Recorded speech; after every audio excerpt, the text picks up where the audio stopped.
Musulmanды урматтоо 33. Абу Хурайра радиаллаху анхудан риваят. Пайгамбар саллаллаху алейхи вассалам айтат.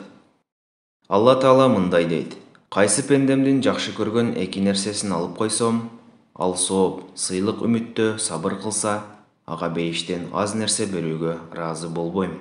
Абу Хурайра радиаллаху анхудан риваят. Пайгамбар саллаллаху алейхи вассалам айтат. Алла Таала мындай дейт: Кайсы пендемдин жакшы көргөн эки нерсесин алып койсом, ал сооп, сыйлык үмүттө сабыр кылса, ага бейиштен аз нерсе берүүгө ыраазы болбойм.